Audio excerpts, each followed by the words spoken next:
It's Doom here from Dungeons and Doom Biscuit, and we're back working on our chapel, and the first part's drying, and I thought I'd skip to the roof so you can see how I'm going to build that. I lost my knife. There it is.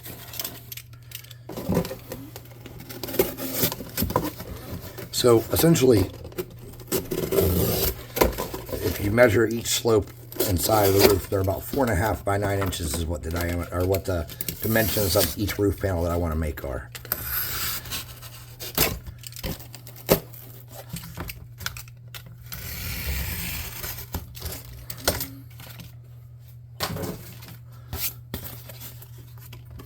So I'm going to get this straight edge here.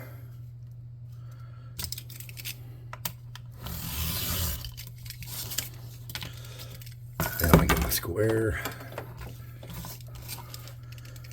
Make sure I get this about, is that 9 inches long? Just about. So we're going to cut this off to get that straight edge.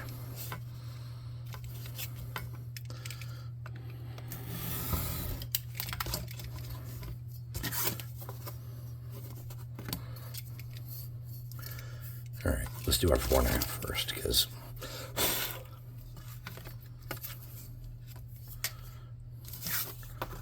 we know that's a straight edge. So let's measure our 4.5 up on both.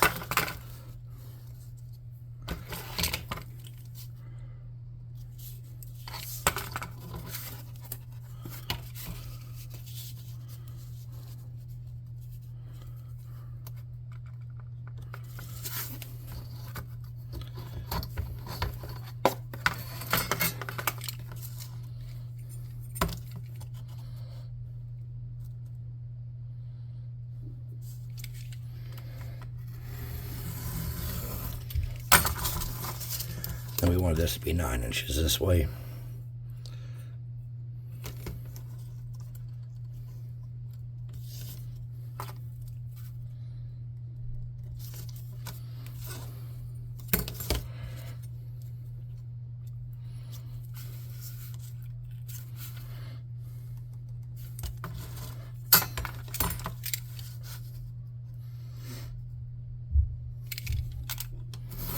It's roughly 4.5 by 9 now, and it's pretty straight, I'm guessing. We'll set that off to the side and make another one real quick.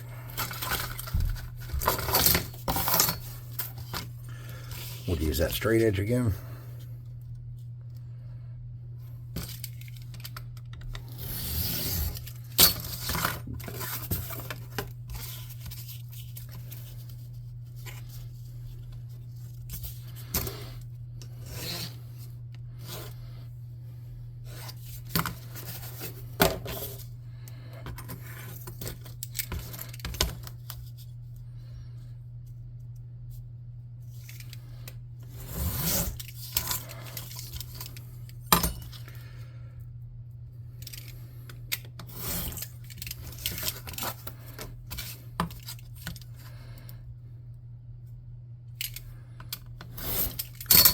They should be roughly the same size now.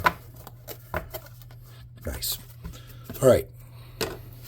We need to shingle them, but first we need to make a piece to hold them together so they sit together nicely, so that we can put them over the roof and get the angle correct.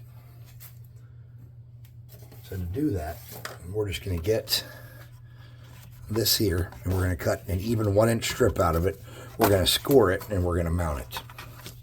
So to get our even 1-inch strip, I'm going to get my knife. I'm going to cut it, and I'm going to flip it. And since I know that this ruler that I got from a speed square is 1 inch wide, I'm going to use this as my perfect strip. I can cut off excess.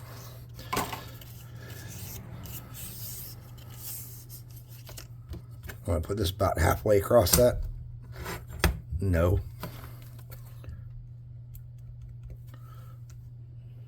I'm going to estimate where my midpoint is. And then I'm not going to cut all the way through.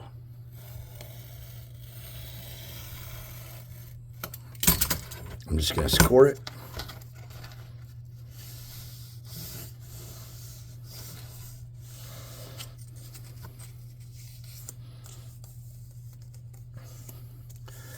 I'm going to fold that, and we're going to set that off to the side. We're going to need that later.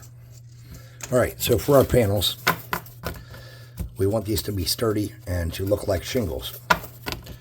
I don't have a plan. Let me see what I got.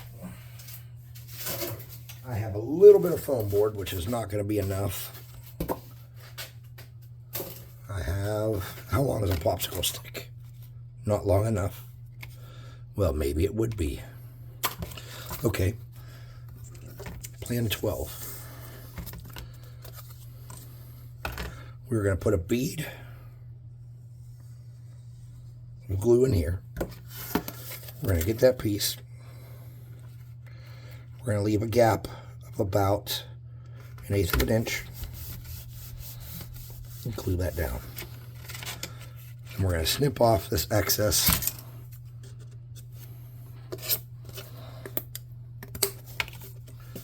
Just like that.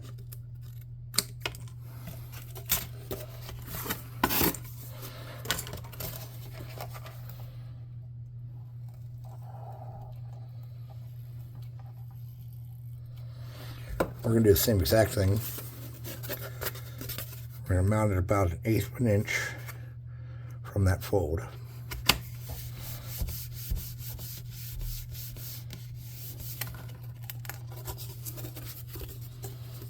I put way too much glue in there, so now I got to cut that out.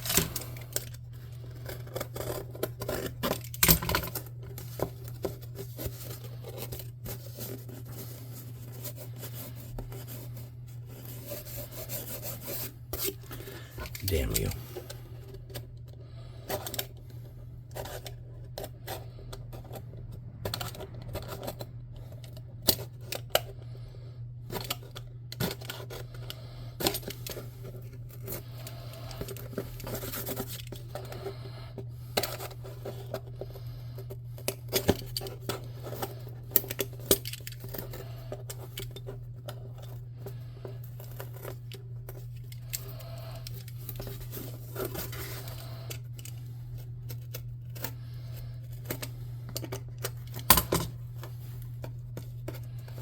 Okay, now if I'm not mistaken, yep. All right, so we're gonna get my box of popsicle sticks and try to use the best ones out of that.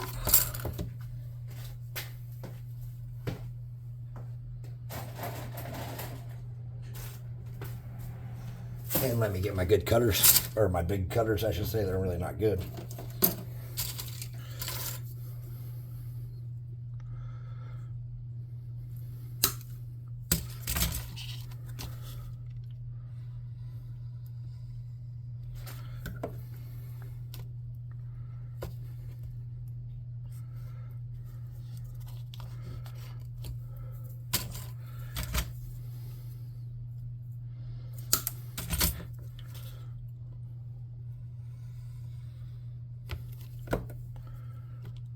I really didn't want to use an entire giant handful of popsicle sticks on this roof, but I'm going to be honest with you, I think it's going to be the best, easiest option.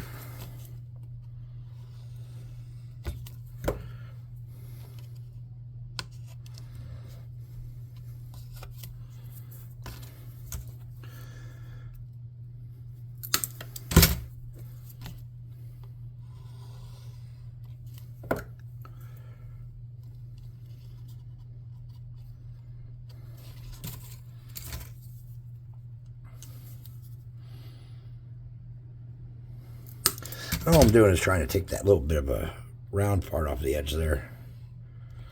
And get these mounted across.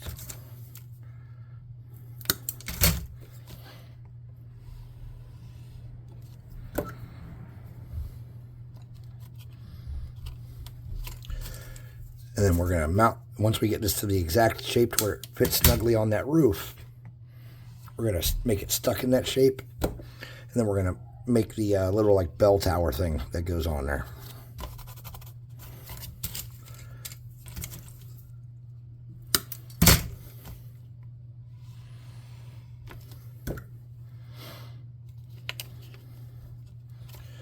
Now, if you were interested in skipping this part, this is going to be pretty repetitive. So I'm just going to talk about the campaign that I'm running in my group. So my oldest son was playing a gunslinger, which is essentially a focus I made that it's a feat tree that uses 2 revolvers and runs up and fights within 30 foot and is like a damage that can take, it's like a damage dealer that can take some hits. And he died. There was an abandoned flop house in New Orleans that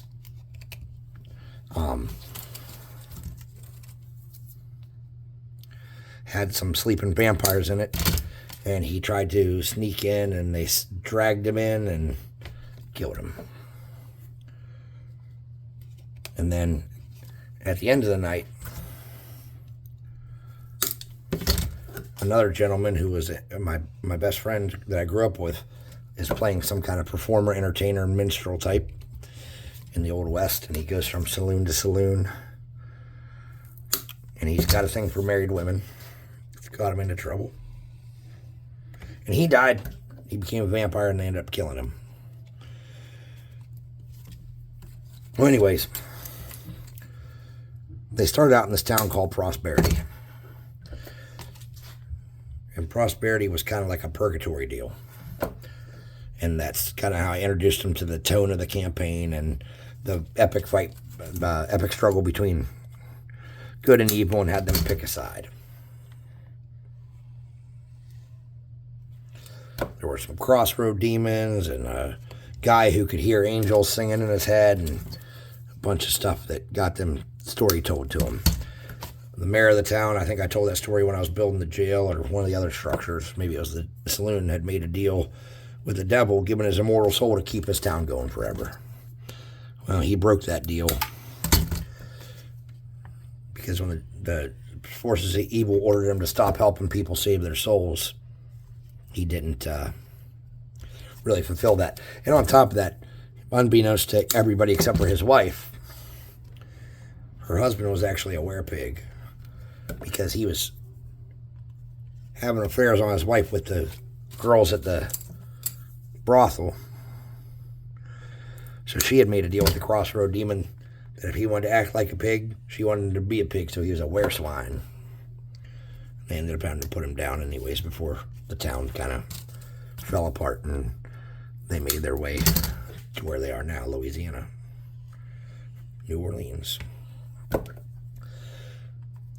My friend Jason came from far away to play this weekend, and he played probably my favorite of all the focuses I built for the game. It's called the Bastion. It's essentially a guy with a double-barrel shotgun or a girl with a double-barrel shotgun that stands in one place, and they get bonuses for not moving.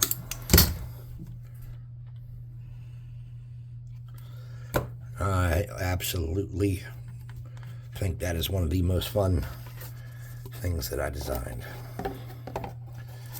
Okay, we have a little bit of weird spot there that needs filled in. And to do that, I think what we'll do is we'll just get a, I don't know. Come back to it.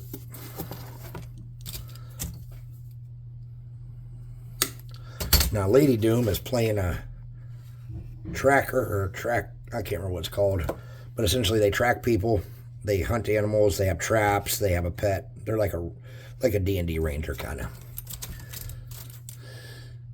They're not really super combat oriented like the D&D ranger can be. They're more of a utility kind of dude or chick. But I made it to where everybody kind of can fight. No matter what they play, they can all pick up a gun and kind of be in the gunfight and be, contributing. Because I think that when you take away the ability to have main characters by making everybody kind of useful and important no matter what they're doing, that it's a way to make the game more engaging and everyone to feel like they're contributing in some significant way.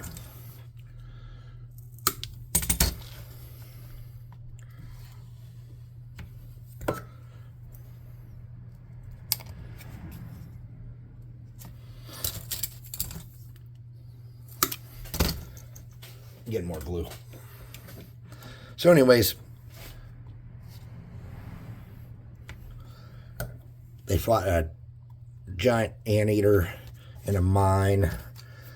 They fought, not anteater, what do you call it? Antlion in a mine and some other stuff. And then they had to face off against the mayor. And then they kind of had to choose if they wanted to be good or evil. They unanimously chose they were going to be good. At one point, I was not sure because my buddy that was the entertainer kind of wanted to be evil, and I thought he was going to convince them all to join the force of darkness. But they ended up not trusting the demons' deals that were offered, so they chose to go good. I think mostly for that reason.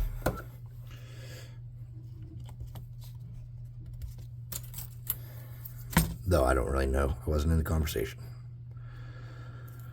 I kind of stepped aside and let them strategize behind my back because there's always this us versus them mentality, no matter how much you try to explain it's a collaborative story that we're all working together to tell. I'm rooting for them. I just happen to control the bad guys. They always seem to think they're about this us versus them kind of thing. And that's okay too. Whatever gets you through it.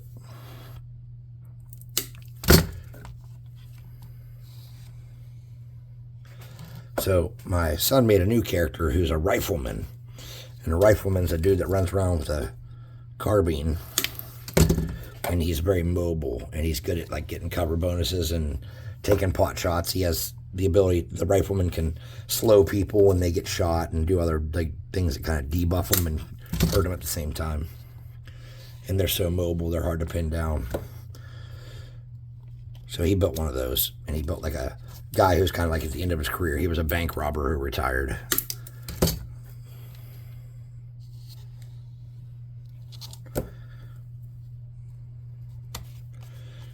He started playing again, and then the guy who was playing the minstrel type died right at the very end of the night when I was just too tired to really keep going. I was falling asleep DMing or GMing or whatever I was doing. But it was really nice. It was a nice time. 2 deaths in one night was a heavy blow. One could have been avoided. One just kind of bad roll after bad roll after bad roll, and it just didn't seem like there's any way to, without really fudging things, it didn't seem like there's a way to recover it. And in this group, they know that I'm not trying to kill them on purpose, and they handle it like mature adults, and I'm very blessed for that, because I had someone who stood up and said, "You just have to win, don't you?" when that party wiped. There were a series of explosions they partially caused. You just have to win, don't you? You always got to win. Dude never came back. To this day, he says I wasted a year of his life because he played in that campaign and loved his character, and we wiped. I say we, I didn't wipe, I'm the DM. But my heart was broken. I had actually bought everybody minis for that campaign and painted them up, made custom minis on Hero Forge and painted them up for everybody. I really, really, really loved that campaign. And it was about 11 months of real life time. It was every week. And it was just a fun, good campaign. And he said, "You just have to win." Made me so effing mad. But the group I have now, they're all good-spirited about stuff, and they know shit happens. And like the way my son's gunslinger died was like cinematic, you know. He was trying to sneak in, he double-wonned, and in my world, double-wonning is akin to you just lose. He double-wonned, and that was that. He didn't get all shitty and bad about it. He stayed pretty cool with it. All right, now we got to figure out the exact angle this has to sit so we can build this steeple. Not steeple, the, whatever you call that bell tower. Maybe that is a steeple. I don't know. Let's get our church real quick and set this on top here and find the angle at which it has to sit. All right, so to get this to stay temporarily, I'm going to hold this down. I'm going to shove some glue in here just to keep it in place where it needs to be.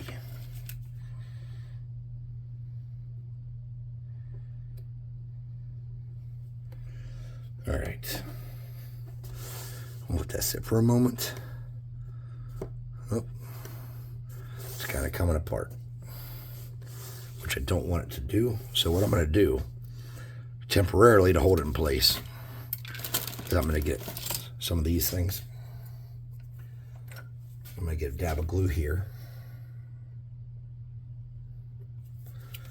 I'm going to hold that down.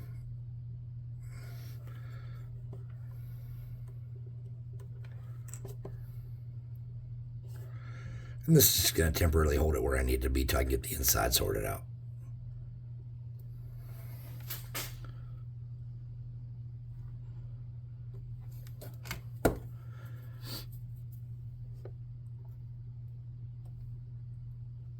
Then we're going to let that cool, make sure it's good and in place.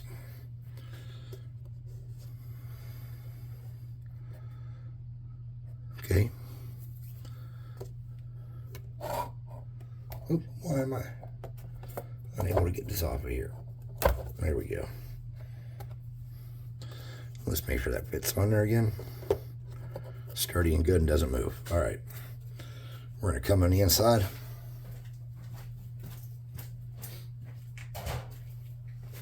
And we're not going from end to end exactly. We're going to come about an inch in from each side, and we're going to fill this with glue. We're going to let it cool.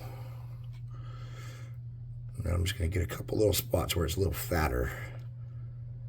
Okay, like that. Because you're not going to really see this part. It's going to be inside. We're going to let that sit and cool.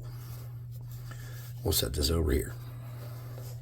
All right, so we need to build a steeple that comes up like a bell tower so that this is noticeable as a church from a distance. So let's get a piece of cardboard.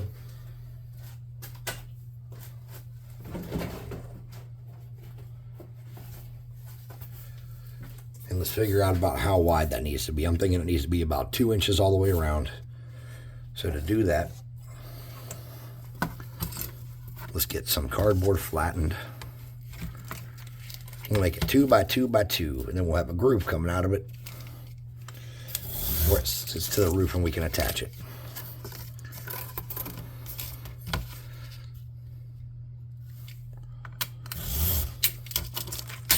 Sweet. I doubt this is going to be 8 inches, but man, wouldn't that be something? No, not quite 8 inches.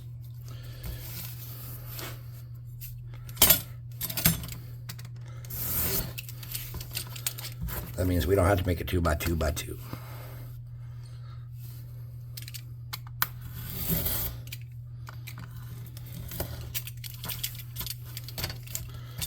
So this way it is a little bit over 7 3/4. Okay, here's what we're going to do. 7 3/4 is not going to work. So let's do 1 3/4 times 2 is 3.5. Let's do it at 7 inches.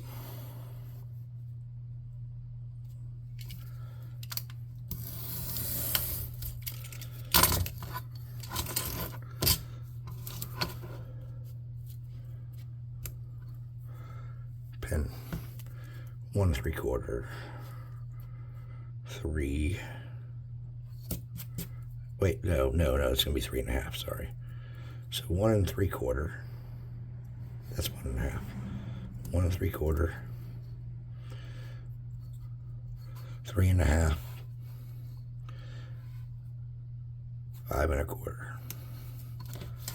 That should be 1 3/4 right there. Damn close. Okay. Same thing on this side. Me is out of the roar. I can see better. Okay.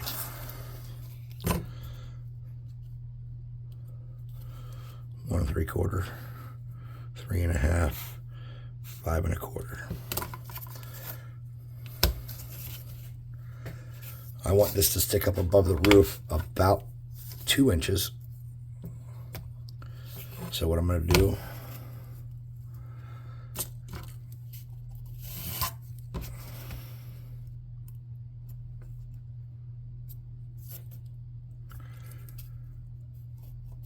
I'm going to have a subfloor at that level, a window on all 4 sides, and a peaked roof. And then we want this to stick up about 3 inches in total from the roof, so we're going to measure that up.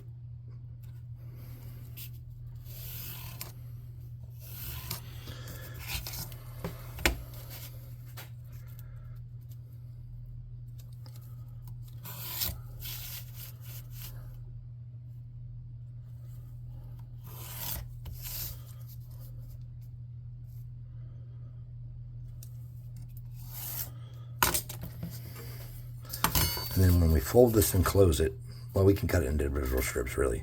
When we close it, we need to find the angle of this roof.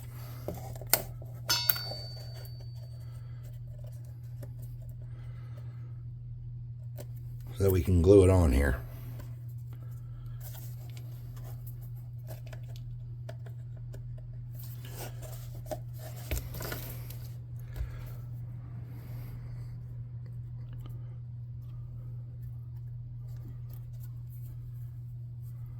Lost my pen.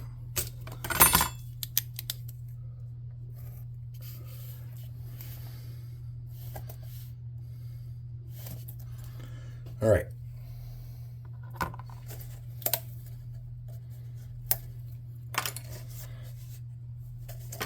Now in theory, and only in theory, that's pretty tall. Let's do this. Here's the middle.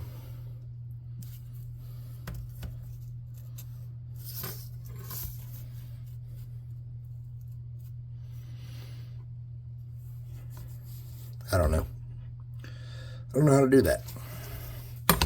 Let's cut all these apart.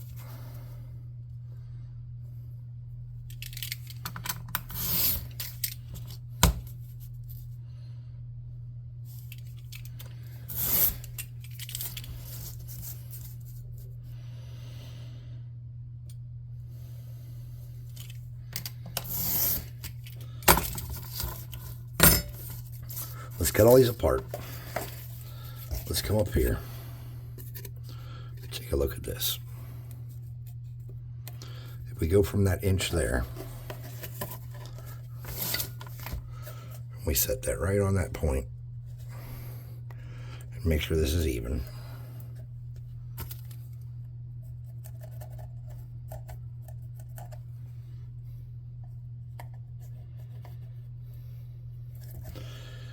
Let's try that with scissors.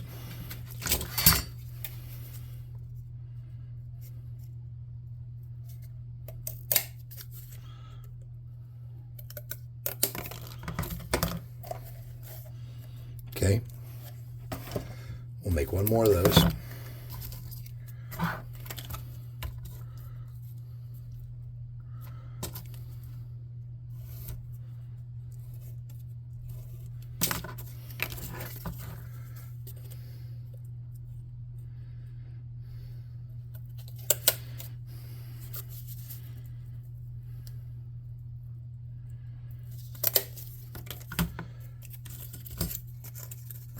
Okay, and we'll take these ones. We'll make some little slips out of cardstock. And all I'm going to do is use the 1-inch rule. Let me get these pieces here off to the side. We'll get the 1-inch rule, and we will just cut these into 1-inch strips. And we'll mount all 4 sides together like that with the corners.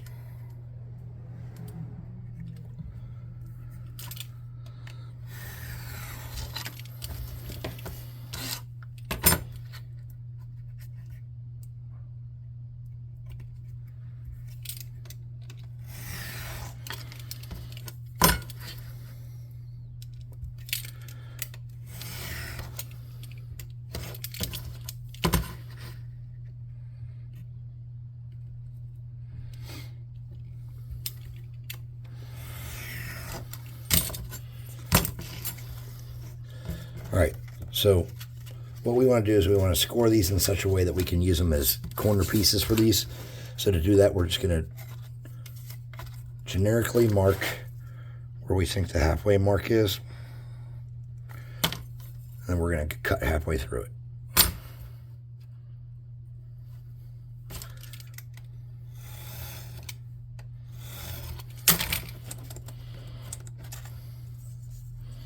That was not right. That was too far, too deep. Okay, not a problem.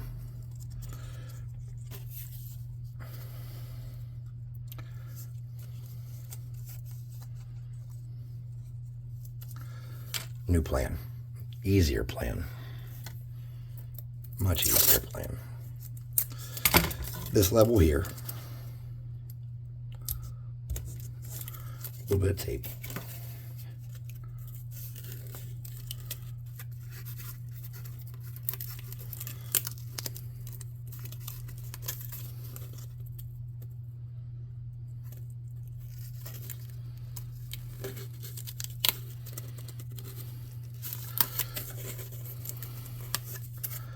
Okay, I said it was easier. I was actually really fucking far off on that. Easier, no. Different, yes. Different plan. Okay. I'm not doing well. Crackhead. You think you can do these things, but you just can't, Nemo. Okay.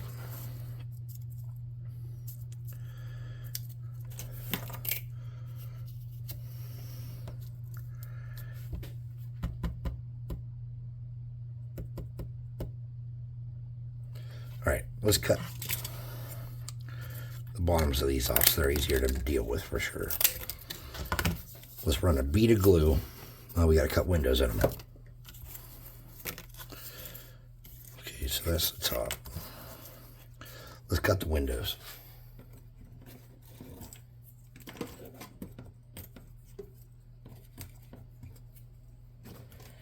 Okay. So to cut the windows, we know the top 2 inches are where a person can stand. And I'm going to leave the back side open, actually, I think.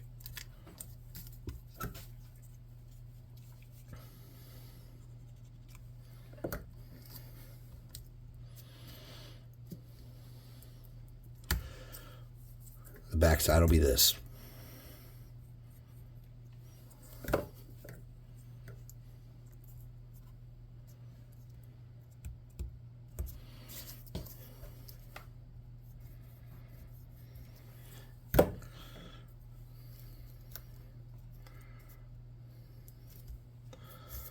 We'll get our knife. We'll cut these windows out.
Okay,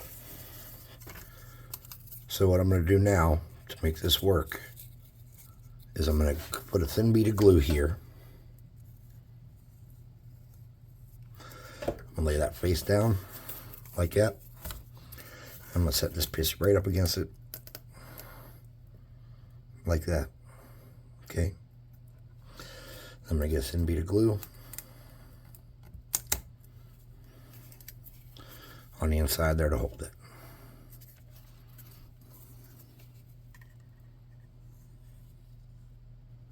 Okay. We'll let that cool. Then we need to put a thin bead of glue down this side, like this. Snag this side up and do something similar. Okay. All right. Now that's the inside edge. And then we want to cut this part off. And we know that goes here. So I'm going to get my first little bit of glue. I'm going to stick that to the inside. Like that. And I'm going to do the same thing on this side. Whoops. And I'm going to get that on there. Push that down, pull that up, get my square. Okay. Now,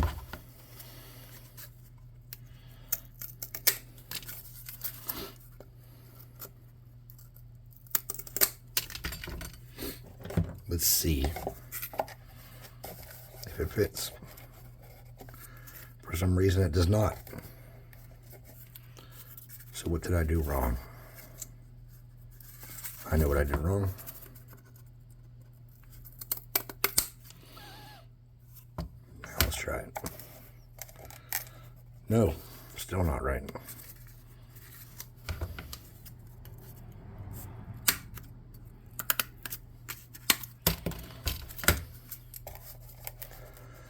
Okay, front of the church.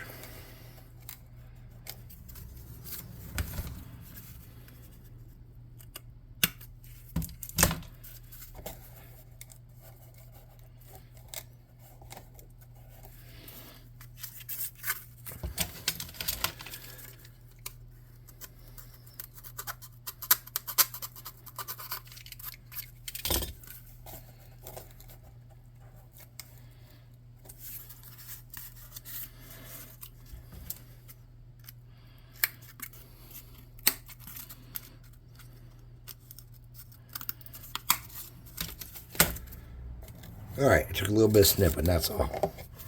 So we're going to get the front part and a dab of glue. We're going to mount that in place, just the front part for now. Drag that to the front of the building. Let that start to cool, and then we're going to get a little bit back here, a little bit of glue, and pull that up. Okay. Make sure that's level. It looks levelish.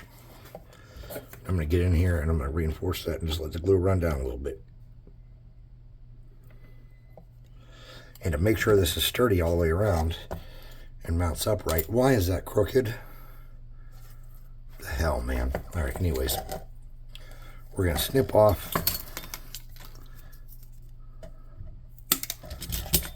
this. We're going to get glue. We're going to run this across here, like this. We're going to come all the way out to the front of the church. Get that set like that. Okay. I'm just going to squirt a little bit back here, like that. We're going to snip that off at the front here. As flush as I can. Do the same thing on this side. Run a bead across.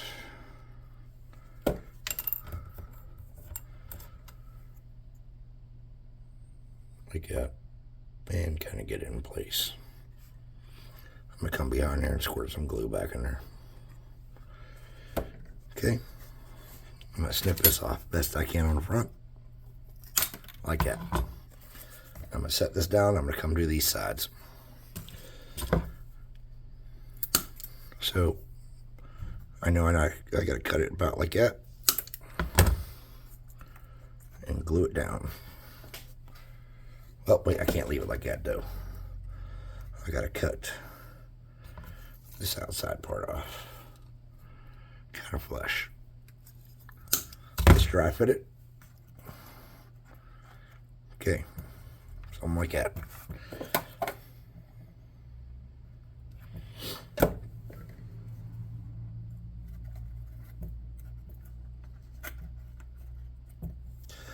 Now we already know that that should be perfect that way, right? Should be. And we'll just snip that. Just like that.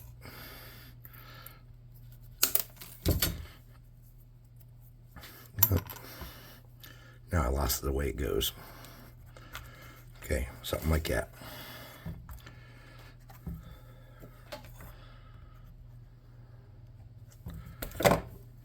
I know what I did wrong.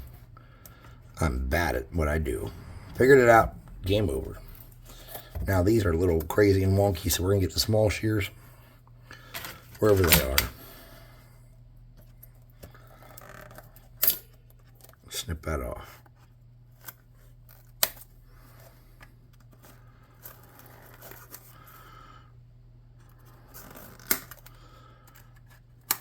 Okay. Same dealio.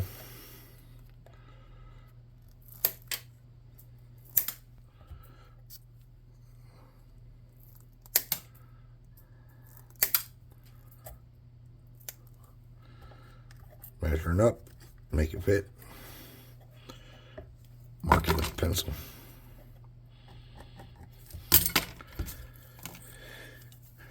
Snip it.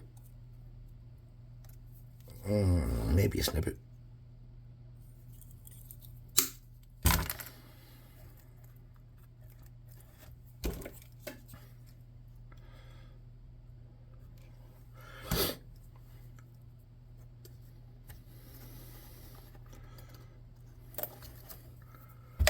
And we'll see if this will be about the same on this side. Pencil.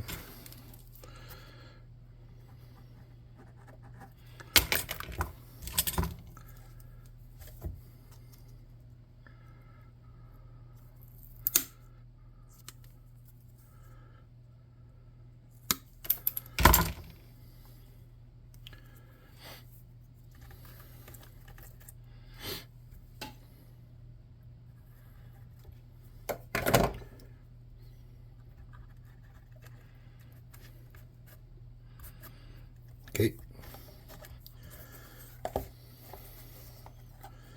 Now we need a floor in there. We should have plenty of pieces that are exactly that size, right? Right? Yep.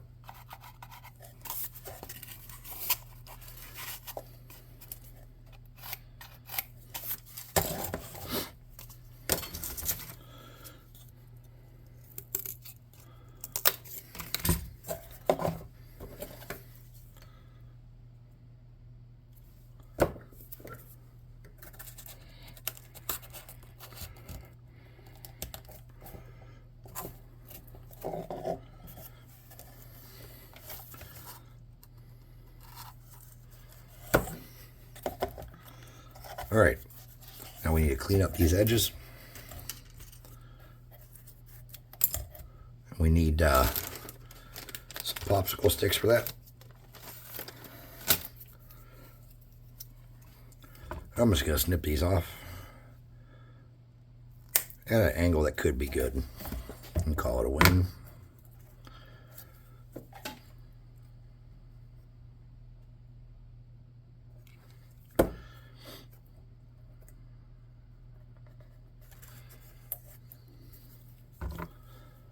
And I'm just, roughly eyeballing those angles. I'm not measuring that or pre-doing that because we got almost an hour in here probably. At least 45 minutes, if not more, recording. And I don't want y'all to fall asleep and get hurt.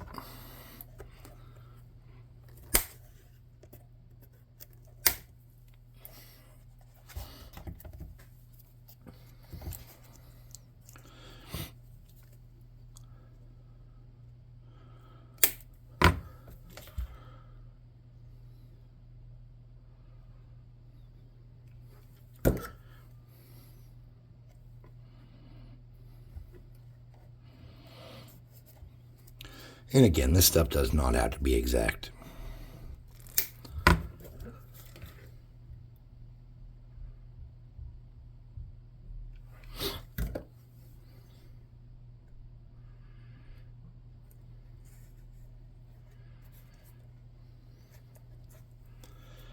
it would be good to have a piece across that to hide that.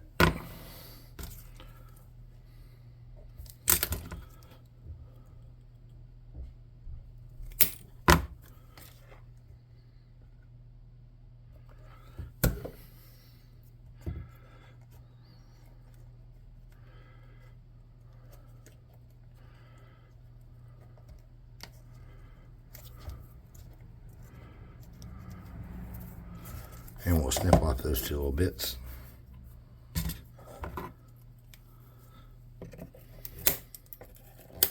Do we really need them running up those sides? Well, I don't know. But it wouldn't look the same if we didn't have them. So let's waste a bunch of material making it match.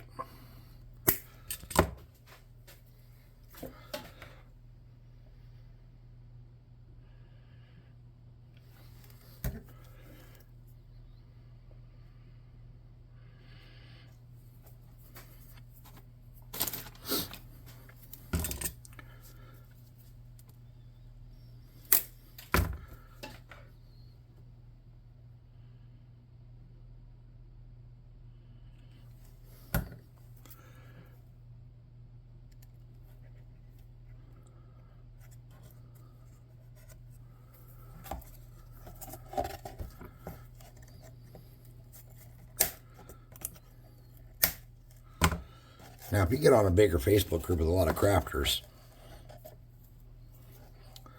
you could probably get somebody who has a bunch of crap like I have that doesn't use it. That's actually how I met my friend Sam.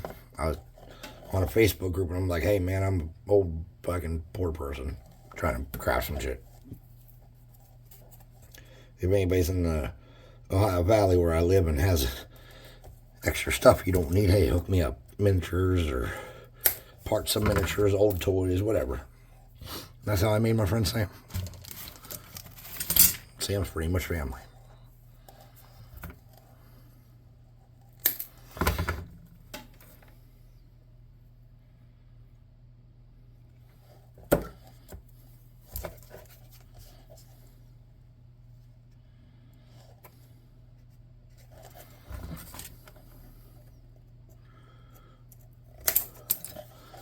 All right, I am going to glue across the tops of these real quick, just to sturdy this up. Take it across the top.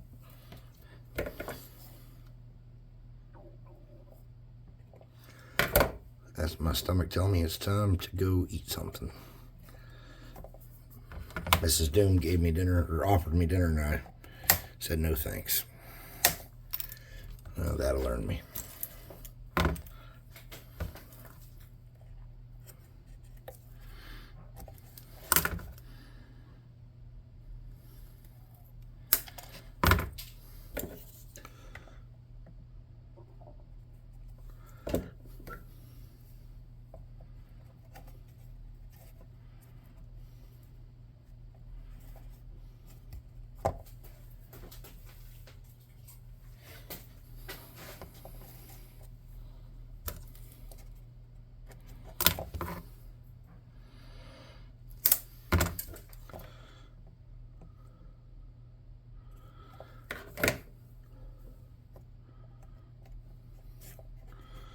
All right, we need 3 windowsills up here. And to cut our windowsills, we're just going to do what we've been doing. We're going to measure them. Snip them and glue them in real quick. You're probably thinking to yourself, well, hell, we need a roof for that. Yeah, we do. Hold up, we'll get it.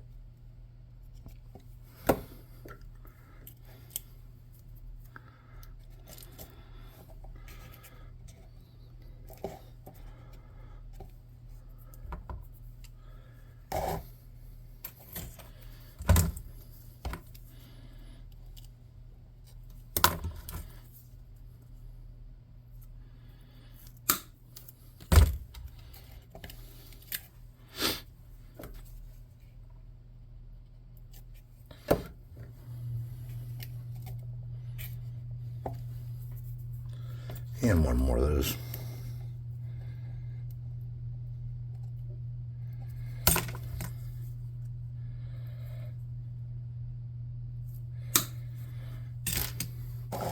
did not want to hit an hour on this.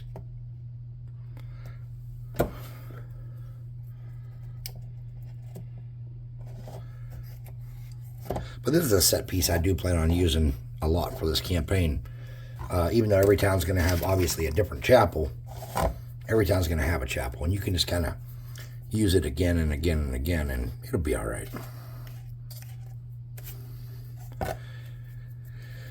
Looks like that. And the roof's going to be super easy, guys.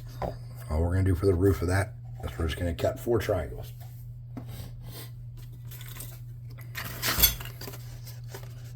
Okay. So we need kind of a square piece. To get that, you should know how to do that already. We do that a lot.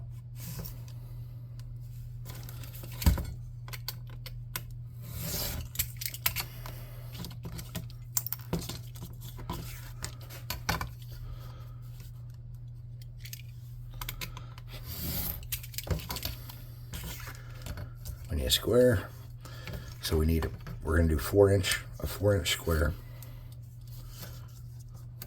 So I'm going to measure that at 4 inches. Actually, we'll do a 5-inch square.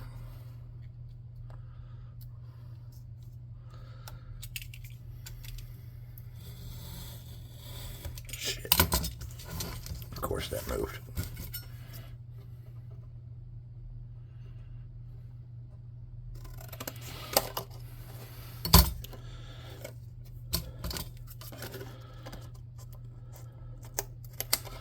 Let's see how big it is that way. So that was 5 inches. Well, that's 5 inches too. Okay, sweet. That made it super damn easy. Come to your corners.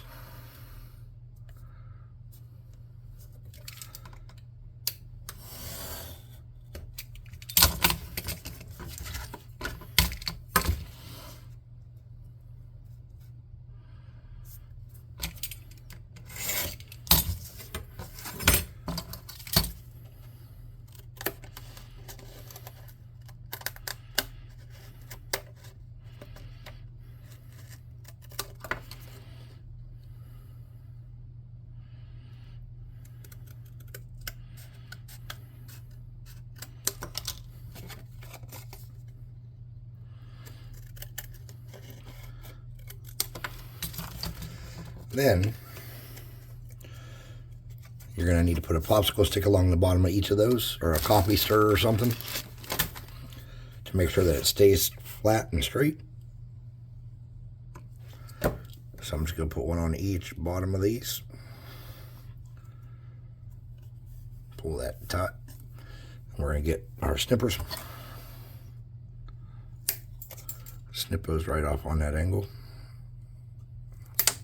Just like that. You're going to do that on each one.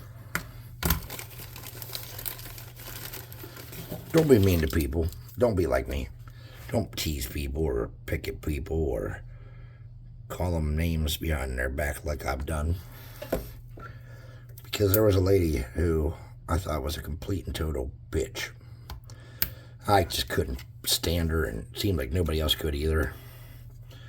And I met her somewhere that I didn't invite her to, and she was there, and man, I'll tell you what, I didn't really be mean to her too much to her face, but after she left, the other people that were there that knew her, and my sons and stuff that were there, my older sons, my adult sons, I didn't say it to my younger ones, I teased that lady and called her the Nazi and talked about how psycho she might be and how she's probably, you know, alone because she's so horrible. And I found out that, like, after the fact, the person that invited her, I found out that, well, in fact, her husband had, like, left her and abandoned her and stuff. And even after hearing that horribleness about how her life was destroyed in a moment, instead of being a kind person who thought, oh, I'm horrible, my first thought, it took me a second to have the right thought, like, oh, that's terrible. My first thought was, yeah, I would have too. He must have met her. And I'm like, man, I am a jerk. Be nice to people. It's hard. No one's going to be perfect at it, but try to be nice to people. Try not to, you know, be horrible. Try to do better than I have, please. All right, these should be about right now. They should be straight and they should be sturdy. So all I'm going to do is get a little bit of this. I'm going to cut a groove in it. I'm not going to cut it all the way through. I'm going to mount it to the edge of this so that it sits flush.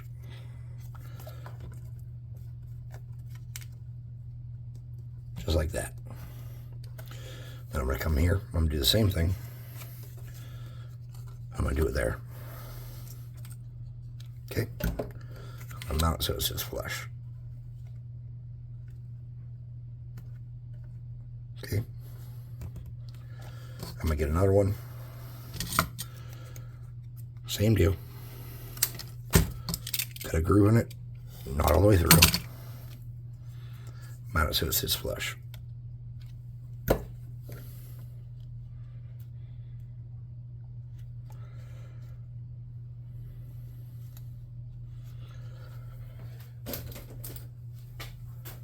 Same deal.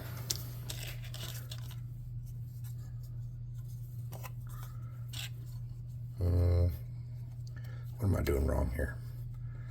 Why am I having 3 instead of 4? Did I do something wrong? I sure did. What the hell did I do wrong, Chris? I don't even know. All right. Right triangles. 4 right triangles. I don't know what the degree is.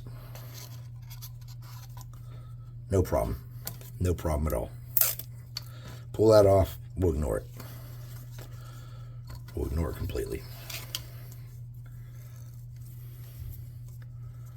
Man, I don't know what the hell I did wrong there. Let me think about how you make a square. How do you do that? I could have sworn to say you made a square roof, but you sure as hell don't. You make a, that makes a triangle roof.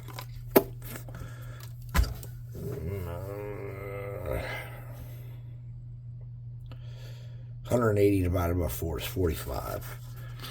Let me see something here.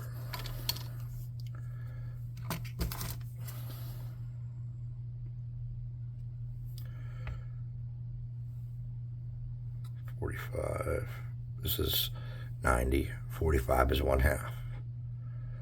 Nope, that won't do it either. That's just going to make little 90s here.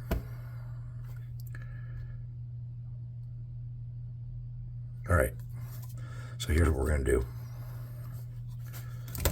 We're going to cut these.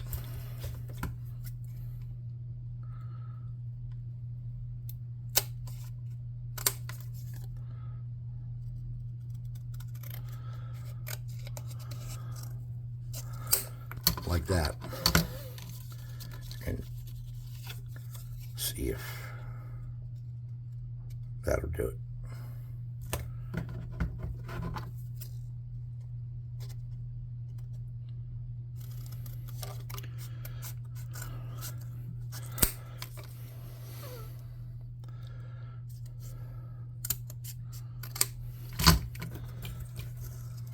I'm not sure what the degree is. I know there is an exact degree that does it. I don't know it.